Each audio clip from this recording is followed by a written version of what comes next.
اما بعد فاعوذ باللہ من الشیطان الرجیم بسم اللہ الرحمن الرحیم محمد رسول اللہ صدق اللہ العظیم وصدقہ النبی الکریم ان اللہ وملائکتہ یصلون علی النبی یا ایہا الذین آمنوا صلوا علیہ وسلموا تسلیما اللہم صل علی سیدنا ومولانا محمد وعلی آلہ وصحبہ وبارک وسلم۔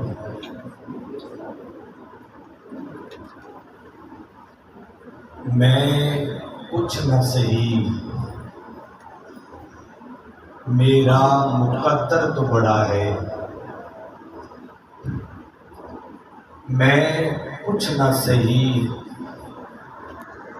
میرا مقدر تو بڑا ہے۔ سرکار کی نالین پہ سر میرا دھرا ہے۔ میں کچھ نہ سہی، میرا مقدر تو بڑا ہے۔ سرکار کی نالین پہ سر میرا دھرا ہے۔ اور کیوں میرے عیبوں کی طرف دیکھ رہے ہو؟ ہے جس کو میری لاج وہ لجپال بڑا ہے جس کو میری لاج وہ لجپال بڑا ہے۔ اللہ تبارک و تعالی جل مجدہ کی حمد و ثنا حضور نبی رحمت صلی اللہ تعالی علیہ وسلم کی بارگاہ عالیہ بے پناہ میں بے پناہ ہدیہ درود و سلام اللہ کریم کا کروڑہ بار احسان ہے۔ خالق کائنات نے ہم سب کو آج یہاں پہ سیرت النبی صلی اللہ علیہ وآلہ وسلم کی اس خوبصورت بزم میں آنے کی توفیق عطا فرمائی۔ جس ادارہ کی طرف سے محمد ادریس یاسر صاحب، بھائی محمد عمران شفیق صاحب جو ہیں، اور دیگر جتنے بھی اس جامعہ کے کالج کا سٹاف ہے جنہوں نے آج کی اس کار خیر میں اپنا حصہ ڈالا ہے، اللہ پاک سب کی حاضری اپنی پاک بارگاہ میں قبول فرمائے۔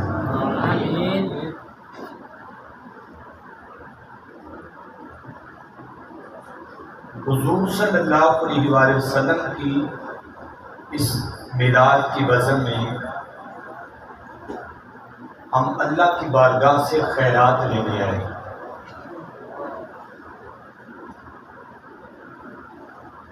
امام مالک رحمۃ اللہ تعالیٰ علیہ فرماتے ہیں، بندہ مومن وہ ہے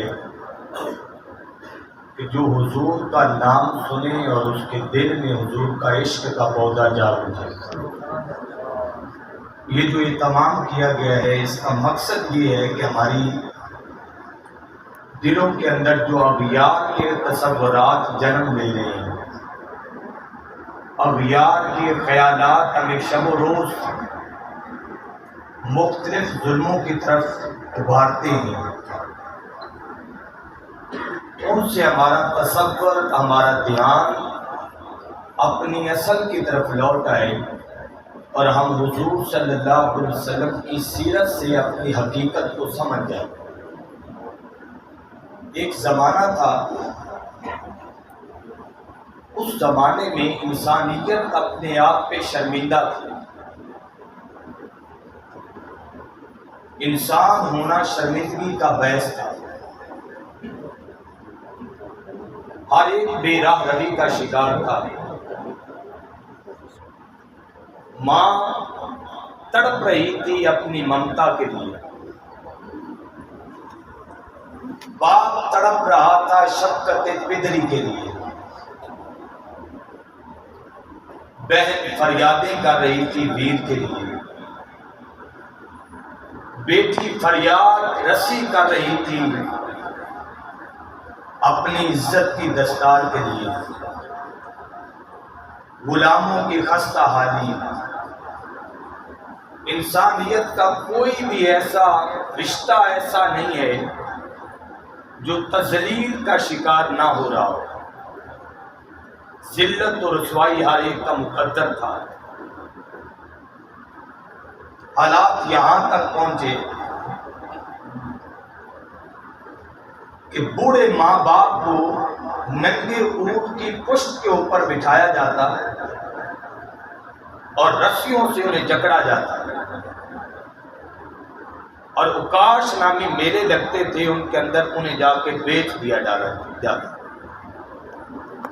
وہ بوڑھے ماں باپ پکار رہے تھے کاش کوئی آئے اور ہمارے بڑھاپے کا بھی خیال کرے. بیٹیوں کا عالم یہ تھا، ایک 15 سال کی بیٹی جوانی چڑھتی ہوئی جو اپنے باپ کے سامنے دونوں ہاتھ باندھے کھڑی ہے. بابا میں نے کیا تیرا خیال نہیں کیا ہے؟ میں نے تیرے جوتوں کو صاف نہیں کیا ہے؟ میں نے تیرے لباس کا خیال نہیں رکھا ہے؟ میں نے آتے ہوئے تمہیں پانی نہیں پوچھا ہے؟ میں نے گھر سے جاتے ہوئے تیری پوری تیاری نہیں کروائی ہے؟ تو میرے اوپر یہ ظلم کیوں ڈھاتا ہے کہ مجھے اپنی بیٹی کہنے پہ تجھے شرمندگی ہوتی ہے؟ بات یہاں تک نہیں رکتی ہے. وہ باپ اپنی اس بیٹی کو لے کر چڑھتی جوانی کے اندر ایک زندہ بیٹی کو ایک قبر کے اندر دفن کر رہا ہے. مٹی کے ہر پھیرے پہ وہ بیٹی فریاد کرتی ہے، لیکن اس کی فریاد کو کوئی ترجیح نہیں دی جاتی. بیٹی نے اس باپ کے سہارے کو چھوڑ دیا اور رب کی طرف اپنا چہرہ اٹھایا، اور اس کی مالک تو ہے نا جو ہر فریادی کی فریاد کو سنتا ہے. میری ہستی تو مٹ جائے گی، لیکن مالک کوئی ایسا بیج جو بیٹی کے سر پر شفقت والا ہاتھ بھی رکھے. ایک غلام ہے، اس کو 2 مالکوں نے پکڑا اور ایک اونٹ اس طرف اور ایک اس طرف. ایک کہتا ہے میرا ہے، دوسرا کہتا ہے میرا ہے. تصور کریں کہ انسانیت کتنی گری پڑی تھی. ایک اونٹ سے ایک طرف ٹانگوں سے باندھا گیا، ایک طرف سر سے باندھا گیا، اور 2 ظالم مالکان نے اس اونٹ کو دڑا کے اس کے 2 حصے کر دیے. اس کی فریاد بھی اللہ کی بارگاہ میں پہنچی. مالک کوئی ایسا بیج جو ہماری خیر خواہی بھی کرے. بات یہاں تک بھی نہ ٹھہری، بات اس سے آگے بڑھ گئی. انسانیت اس طرف گر گئی کہ جس مالک نے بنایا تھا اس مالک کی پہچان بھی بھول گئی. اپنے ہاتھوں سے تراشے ہوئے چاند پتھر کے بتوں کے سامنے اپنی جبین کو جھکا دیا. انسانیت یہاں تک گر گئی کہ گاؤں کے موت کو پینا برکت سمجھنے لگے، اسے شفا کا ذریعہ جاننے لگے. پاکی اور پلیتی کا تصور ختم ہو گیا. اس وقت اللہ کی بارگاہ میں فریاد کی گئی، مالک کوئی ایسا بیج جو ہمیں پلیتی اور پاکی کے آداب بھی سکھا دے. بات یہاں تک بھی نہ چلی، اس سے بھی آگے بڑھی. بہن اور بھائی کی پہچان ختم ہو گئی. ایک ہی بیٹی پہ بھائی کا ہاتھ، ایک ہی بہن پر دوسرے بھائی کا ہاتھ. اس بیٹی نے اپنے مالک کی بارگاہ میں فریاد کی، مالک کوئی ایسا دے جو محمد بن قاسم کے نام والا ہو. جسے کوئی بیٹی بھی جہان کی پکارے اسلام کے نام پر، وہ چادر تطہیر لے کے اس کے سر پر پہنچ جائے۔ چلتے چلتے یہ سفر چلتا رہا۔ ادھر حضرت ابراہیم علیہ السلام ہے، صحن کعبہ ہے، آپ اللہ کے حکم سے کعبے کو تعمیر کر رہے ہیں۔ تعمیر کرتے کرتے جب کعبہ اپنے مدار کو پہنچ گیا، انہوں نے اللہ سے دعا کی۔ جب دعا کی تو اللہ پاک کی بارگاہ سے آواز آئی، اے میرے ابراہیم، تو نے دعا کی ہے اور اس دعا پہ تو نے کام خاص کیا ہے، اس خاص کام پہ تو میری بارگاہ سے اجر بھی خاص مانگے۔ اجر کیا خاص مانگا؟ جس پتھر پہ کھڑے ہو کے ابراہیم علیہ السلام کعبے کی تعمیر کر رہے تھے، اس پتھر نے اپنے مقدر کو سنوارنا چاہا، اس نے اپنا سینہ کھولا۔ حضرت ابراہیم نے کہا، مالک میری نسلوں کو ہدایت دے، انہیں معاف کر دے۔ یہ سارے ظلم و ستم چل رہے تھے۔ اللہ نے کہا نہیں، آپ خاص مانگ لیں۔ انہوں نے کہا ربنا وبعث فیہم رسولا، اے اللہ اگر دینے پر آ ہی گیا ہے تو جس کو تو نے محمد بنا کے بھیجنا ہے اسے میری نسل میں پیدا فرما دے۔ ادھر یہ فریادیں چلتی آ رہی تھی۔ چلتے چلتے وہ وقت آ گیا، حضرت آمنہ سلام اللہ علیہا فرماتی ہیں کہ میرے آنگن میں، میرے گھر میں، میرے گلشن میں، میرے بطن میں جب وہ نور آیا، جس نور کی ساری فریادیں، جس کو اللہ تعالیٰ ساری عطاؤں کی عطا بنا کے بھیج رہا تھا، وہ ایسے آیا کہ اس کے آنے سے پوری جہان کو اللہ پاک نے نور سے روشن و منور فرما دیا۔ تیری نسل پاک میں ہے بچہ بچہ نور، تیری نسل پاک میں ہے بچہ بچہ نور کا، تو ہے عین نور تیرا سب گھرانہ نور کا۔ اس نور کی وجہ سے سارا گھر نور علی نور ہو گیا۔ اللہ کے نبی تشریف لائے۔ آج تصور کریں، ہم نے اس کا موضوع سیرت النبوی ہے اور آپ جوان بیٹھے ہوئے ہیں سامنے سارے۔ اس دور میں جوانوں کو اس طرف لانا سب سے مشکل ہے۔ آپ کے مقدر، آپ کے نصیب، آپ کے بخت، آپ کے اوپر بیٹھے ہوئے آپ کے اساتذہ، آپ کے نگران، وہ قابل داد ہیں کہ جنہوں نے آپ کو یہ ذوق دیا کہ چلو سال میں ہی ایک بار صحیح جام مصطفیٰ پینے کو مل تو جاتے ہیں نا۔ حضور تشریف لے آئے۔ حضور کی سیرت نے ہمیں کیا دیا؟ وہ بچہ حضرت زید رضی اللہ تعالیٰ عنہ، اللہ کے نبی نے اس کی پرورش کی ہے۔ باپ آ گیا، اس نے آ کے کہا یہ میرا بیٹا ہے۔ تھے یہ غلام اور پیچھے بھی غلامی گزر چکی تھی۔ اللہ کے نبی سے انہوں نے کہا کہ ہمارا بیٹا ہے، ہمیں دے دیں۔ حضور نے غلام سے اتنی محبت کی اور اتنا حسین درس دیا۔ اللہ کے نبی نے کہا مجھ سے کیا پوچھتے ہو، اس سے پوچھ لو، یہ جانا چاہتا ہے تو لے جاؤ۔ جب باپ پاس گیا، شفقت پتری بڑی حسین ہوتی ہے، ماں پاس گئی، احساس دلایا۔ اس غلام نے کہا ماں باپ تو چھوڑ سکتا ہوں لیکن محمد کا دامن نہیں چھوڑ سکتا ہوں۔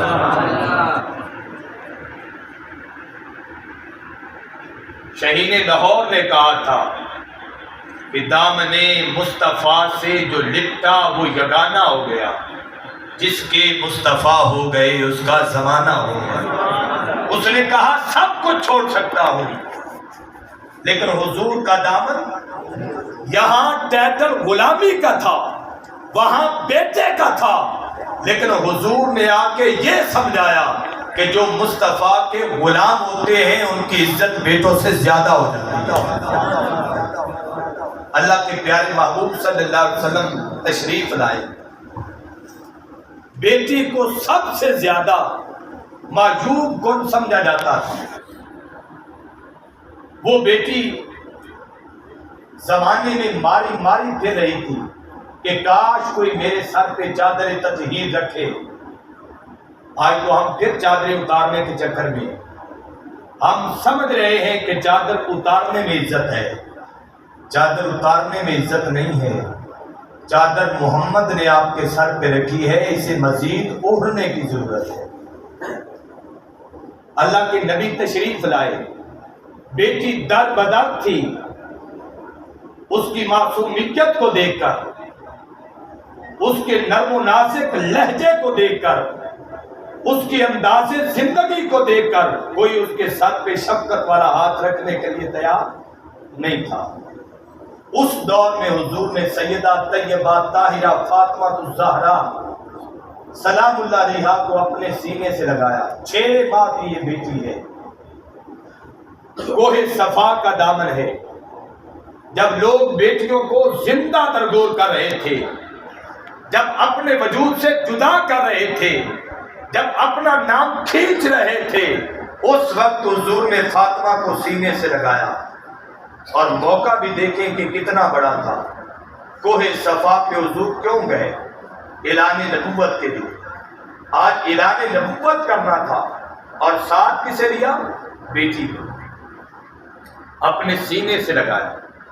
جب کوہ صفا پہ چڑھے تو تعجب بھری نگاہوں نے سوال کیا، یہ کون ہے؟ اللہ کے نبی نے بیٹی کا تعارف کچھ اس انداز سے کروایا، کہا اسے عام نظروں سے نہ دیکھو، بلکہ یہ بضعۃ منی، فاطمہ کوئی عام نہیں ہے، یہ محمد کے جگر کا ٹکڑا ہے۔ جب بیٹی کا تعارف نکائص کے ساتھ کروایا جا رہا تھا، جب بیٹی کے روپ کو معجوب کن سمجھا جا رہا تھا، جب بیٹی کی تطہیر پہ سوال تھا، سرکار نے اسے اپنے سینے سے لگا کے یہ فرمایا، اور بیٹیاں رکھنے والوں، محمد کی بیٹی کی طرف جب دیکھو تو یاد رکھنا محمد نے بیٹی کو عام نہیں رکھا۔ جگر وہ دل کا وہ حصہ ہے جو کٹ جائے تو وجود مٹ جاتا ہے۔ حضور نے فرمایا بیٹی فاطمہ جو بھی بیٹی ہے وہ بیٹی کائنات کی عام نہیں ہے، محمد اس کو تحفظ دیتا ہے، اسے باپ کے کلیجے کی ٹھنڈک بناتا ہے۔ اس بیٹی کو شکریہ ادا نہیں کرنا چاہیے حضور کا؟ بات یہاں تک بھی نہ ٹھہری، حضور وما ارسلناک الا رحمتا للعالمین بن گیا ہے، کائنات کے رحمت للعالمین۔ لیکن اللہ کے نبی نے پھر یہ بات تصور کی کہ ابھی اس کا مقام اتنا نہیں اجاگر ہوا۔ اس بیٹی نے پھر فریاد کی۔ اللہ کے نبی نے کیا فرمایا؟ حضور نے فرمایا قیامت تک یاد رکھنا میں محمد رحمت للعالمین بن کے آیا ہوں، لیکن میری رحمت میری بیٹی کی صورت میں ہے۔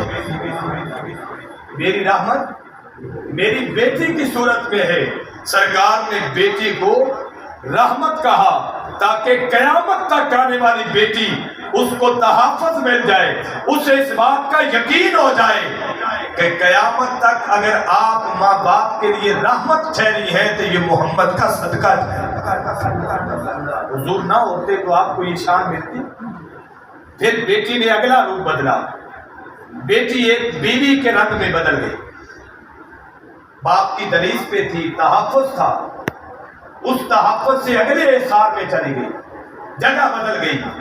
جب جگہ بدلی تو حالات ایسے تھے، خاص ایام میں بیویوں کو گھروں سے نکال دیا جاتا، وہ 40 دن بچے کو جنم دیتی تو اس خاص حالت میں وہ گھر سے دور ہے، اس کا کھانا الگ ہے، اس کا پینا الگ ہے، اس کا اوڑھنا الگ ہے، اس کا گھر الگ ہے۔ اسے اپنے گھر ہوتے ہوئے بھی وہ اپنے گھر کی مالکہ نہیں تھی۔ اس بیوی کے روپ نے بھی فریاد کی۔ اس حالت کو میرے آقا نے جس انداز سے پیش کیا وہ بڑا مثالی تھا۔ خاص ایام ہے، سرکار حضرت اماں عائشہ سے بڑی محبت کرتے تھے، لیکن خاص ایام میں حضور صلی اللہ علیہ وآلہ وسلم نے محبت کا وہ روپ پیش کیا کہ سرکار نے ایک جام پانی کا منگوایا، مٹی کا پیالہ تھا، حضور نے منگوایا کہ مجھے پیاس لگی ہے، لیکن حضور نے اپنی پیاس پہ حضرت عائشہ صدیقہ کو ترجیح دے ڈالی، کہا پہلے تم پیو۔ حضرت اما عائشہ صدیقہ نے 2 گھونٹ بھرے، سرکار نے کہا پھر پیو، انہوں نے پھر 2 گھونٹ بھرے، سرکار نے کہا پھر پیو، 3 بار جام انہیں پلائے۔ پلانے کے بعد اب حضور پوچھتے ہیں یہ بتاؤ تم نے کہاں پہ لب رکھے ہیں؟ میں محمد تیرے لبوں پہ لب رکھ کر جام پینا چاہتا ہوں، تاکہ خاوند کو پتہ چل جائے کہ بیوی کا روپ کوئی عام روپ نہیں ہے۔ پھر اس سے اگلی بات، ہم بڑے مومن بنتے ہیں، ہر بندہ بڑی اپنے آپ میں کہتا ہے کہ میں بڑی بلا ہوں، اور ایمان کے معاملے میں ہر بندہ یہ کہہ رہا ہے، لیکن میرے آقا نے مرد مکمل ہے، لیکن اس کا ایمان اس وقت تک مکمل نہیں ہے جب تک اس بیٹی کے روپ میں عورت کے ساتھ اس کا نکاح نہیں ہوتا۔ تو عورت مرد کے لیے نصف ایمان حضور نے قرار دیا ہے۔ کیا اس بیوی کو حضور کا احسان بجا نہیں لانا چاہیے؟ اللہ کے پیارے محبوب نے بیوی کا تیسرا روپ آ گیا، اور وہ تیسرا روپ ماں کی شکل میں ہے، تیسرا روپ ماں کی صورت میں ہے۔ جب اس روپ کو پہنچی اور حالت یہ تھی کہ وہ بیچی جا رہی ہے، حالت یہ تھی کہ اسے گھر سے نکالا جا رہا ہے، حالت یہ تھی کہ اس کے ساتھ رہنا گوارا نہیں ہے، اس دور میں اللہ کے پیارے نبی نے جو بات ارشاد فرمائی اس حالت کو اتنا حسین کر دیا کہ وہ ساری حالتوں سے خوبصورت تھی۔ اللہ کے پیارے نبی نے کہا ماں کی طرف خیال سے دیکھنا، اللہ نے تیری جنت کو تیرے ماں کے قدموں کے نیچے رکھا ہوا ہے۔ جنت کو کہاں رکھا ہوا ہے؟ تیرے قدموں کے نیچے تیری جنت۔ ماں رابعہ بصری ہو تو تب جنت نہیں ہے، سیدہ فاطمہ ہو تو تب جنت نہیں ہے، اما عائشہ صدیقہ ہو تب جنت، یہ قید نہیں لگائی۔ ماں گلیوں کے اندر جھاڑو دینے والی ہو، ماں پاگل ہو، ماں مجنون ہو، ماں کی حالت جو بھی ہو، بیٹا متقی ہو، پرہیزگار ہو، لیکن جتنے بڑے منصب بھی چلا جائے جنت اس کی ماں کے قدموں کے نیچے رکھی گئی ہے۔ کیا اس ماں کو حضور کا یہ شکریہ ادا نہیں کرنا چاہیے؟ ماں کا روپ ہے، بیوی کا روپ ہے، بیٹی کا روپ ہے، اور بہن ایک ایسا ساتھ ہے، ایک ایسا رشتہ ہے جس کو اپنے ویروں پہ بڑا ناز ہوتا ہے۔ اس زمانے میں بھائی اپنی بہن کی عزت لوٹنے میں کوئی کسر روا نہیں چھوڑتے تھے۔ اللہ کے نبی آ گئے، حقیقی بہن تو کوئی تھی نہیں، حضرت شیمہ، یہ حضرت حلیمہ کی بیٹی ہے۔ اس نے جب اللہ کے نبی کو اپنے گھر میں دیکھا، اس کا بھائی عبداللہ تھا، یہ رواج تھا بنو سعد کے اندر کہ ایک باغ تھا بڑا حسین و جمیل، اس میں بہنیں اپنے ویروں کو اٹھا کے لے جاتی تھی اور اتراتی تھی میرے ویر کے لب بڑے حسین ہیں، کوئی کہتی میرے ویر کے رخسار بڑے حسین ہیں، کوئی کہتی میرے ویر کے بال بڑے حسین ہیں، کوئی کہتی میرے ویر کا قد بڑا حسین ہے۔ تو وہ ساری بہنیں اپنے اپنے ویروں کو اٹھا کے لے جاتی تھی۔ حلیمہ سعدیہ ایک لونڈی تھی، ایک غلام کے گھر میں پلنے بڑھنے والی تھی، تو اس کا بیٹا بھی اسی کنڈیشن کا تھا۔ وہ شیمہ اپنے بھائی کو اٹھا کے لے گئی، عبداللہ کو، تو ساری بہنوں نے اپنے اپنے بھائیوں کے نقوش بیان کیے۔ ایک پیچھے بیچاری بیٹھی تھی اور چھپا کے بھائی کو بیٹھی تھی کہ میں اپنے بھائی کا کون سا نقش بیان کروں۔ بہن کی بات بڑی تو حلیمہ محمد کو اپنے بیڑے لے کے آ گئی۔ اب حلیمہ کی بیٹی شیمہ نے دیکھا کہ اب میرے گھر میں وہ آ گیا ہے جس کا مقابلہ چاند بھی نہیں کر سکتا ہے، جس کا مقابلہ راستے صاف بتاتے ہیں کہ آپ آتے ہیں، لوگ محفل کو سجاتے ہیں کہ آپ آتے ہیں، اور چاند تاروں میں نصیب آج بڑی ہلچل ہے، بس یہی آثار بتاتے ہیں کہ آپ آتے ہیں۔ اس نے کہا چاند بھی جس کے آنگن میں آئے، ستارے جس کے لیے کھلونے بن کے آئے، اور اس کی انگلی کے اشارے پہ سارا جہان ناچے، اب میں محمد کو لے جاتی ہوں، میرا ویر ہے، میں اس ویر کو پیش کروں گا، بہن کی بات بن جائے گی۔ اس نے ماں کے سامنے ہاتھ باندھے، اے امی جان آج محمد نہیں، تھوڑی دیر مجھے دے دی۔ ماں نے محمد دیا، اس نے ساتھ لیا، چلی گئی باغ میں۔ بڑے بڑے خاندان اور قبیلے کے بچے تھے، بہنیں اپنے بھائیوں کے نقش بیان کرتی رہی، کرتے کرتے اس نے کہا شیما تو بھی لا، تو روز چھپا کے چلی جاتی ہے، تیرا بھائی اس قابل کہاں ہے کہ وہ ہمارا مقابلہ کر سکے، ہمارے بھائی کا مقابلہ کر سکے، آج لا تو صحیح۔ شیما جو کتراتی تھی، کونے کنارے ڈھونڈتی تھی، چھپنے کے مقام تلاش کرتی تھی، آج اس نے جگرا کیا میدان میں بیٹھ گئے۔ اس نے ایک لا رٹایا، پھر دوسرا آنگن رٹایا، چہرے سے نقاب اٹھنا تھا تو لب یوں گویا ہوئے، اس صورت نو میں جانا کھا۔ ہر ایک بیٹی یہ کہہ رہی تھی، ہر ایک بہن یہ کہہ رہی تھی، اس صورت نو میں جان آکھاں، جان آکھاں کے جانے جہان آکھاں، سچ آکھاں کے رب دی میں شان آکھاں، جس شان تو شانہ سب بن گیا۔ بہنیں وہ، اب بہن اپنے بھائی کے ناقص ہونے پہ اتنا جلدی مائل نہیں ہوتی ہے۔ بھائی جو ہے وہ ناقص بھی ہو، اس کا رنگ نہ بھی بھلا ہو، اس کا قد اچھا نہ بھی ہو، اس کے نقوش پیارے نہ بھی ہوں، لیکن آج بنو سعد قبیلہ کی ساری بہنیں یہ باتیں کر رہی تھی، شیما جیسا محمد ویر اللہ نے تجھے دیا ہے، کائنات میں ایسا دوسرا کسی نے پیدا ہی نہیں کیا۔ یہ بہن ہے، جنگ کا میدان ہے، جب لوگ اپنی بہنوں کے زیور ہتھیا رہے تھے، جب بہنوں کی ملکیت پر قبضہ کیا جا رہا تھا، جب بہنوں کے حصوں پہ ڈاکے ڈالے جا رہے تھے، اس وقت محمد نے جو تصویر پیش کی، جنگ کا میدان ہے، اس جنگ کے میدان میں اللہ کے پیارے محبوب کی بہنہ شیما آ گئی، اس کے قبیلے کے چند لوگ گرفت میں تھے، آئے، انہوں نے پوچھا کون ہو؟ شیما نے کہا جا کے محمد کو کہے تیری بہن آئی ہے، جا کے محمد صلی اللہ علیہ وسلم سے کہیں تیری بہن آئی ہے۔ اس وقت کسی کو ملنے کی اجازت نہیں تھی، اللہ کے نبی نے کہا بہن آئی ہے تو اسے ملو گا، ملے۔ حضور صلی اللہ علیہ وسلم نے اس کے گلے میں ہاتھ ڈالا اور ہاتھ ڈال کے کہا یہ میری بہن آئی ہے، اس کے کہنے پر اس کے قبیلے کے لوگوں کو چھوڑ دو تاکہ قیامت تک پتہ چل جائے۔ محمد نے بیٹی کا حق بھی دیا ہے، محمد نے بیوی کا حق بھی دیا ہے، محمد نے ماں کا حق بھی دیا ہے، اور محمد نے بہن کی عزت کرنا بھی لوگوں کو سکھائی ہے۔ یہ دین یہ چار دور تھی۔ پھر آ جائیں آپ اپنی طرف آ جائیں۔ بیٹیوں کا حق میں سمجھتا ہوں کہ ہم سے زیادہ ہماری بیٹیوں کا حق ہے، میں نے پہلے اس ٹاپک پہ بات کی۔ ہم آ جائیں اپنے کٹہرے میں۔ ہمارا روپ ہے بچپن کا، ہم بچے، اللہ کے پیارے نبی صلی اللہ علیہ وسلم کی سیرت نے ہمیں کیا سکھایا؟ حضور نے فرمایا جس نے بچوں پہ رحم نہیں کیا، جس نے بچوں کے اوپر شفقت نہیں کی ہے وہ ہم میں سے نہیں ہے۔ بچے محبت کے طالب ہوتے ہیں، ہم چاہ رہے ہوتے ہیں کہ ہم سے محبت کی جائے، لیکن محبت نہیں کی جا رہی تھی۔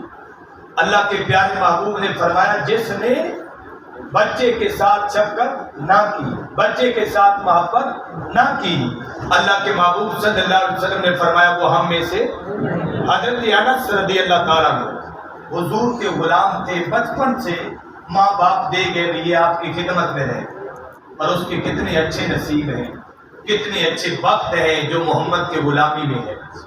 حضرت اماں عائشہ صدیقہ کہتی ہیں بچے تھے، کام کاج کے لیے بھیجنا تو انہوں نے وقت پہ نہ آنا، بچوں کے ساتھ مشغول کھیل ہو جانا، کھیلتے رہنا، برتن توڑ دینے، میں نے کبھی ڈانٹنے کی سوچنی تو مصطفیٰ نے میری زبان روک دی، کہا نہیں، زمانے والوں کو بچانا چاہتا ہوں، محمد بچپن کو بچانے کے لیے بھی آئے۔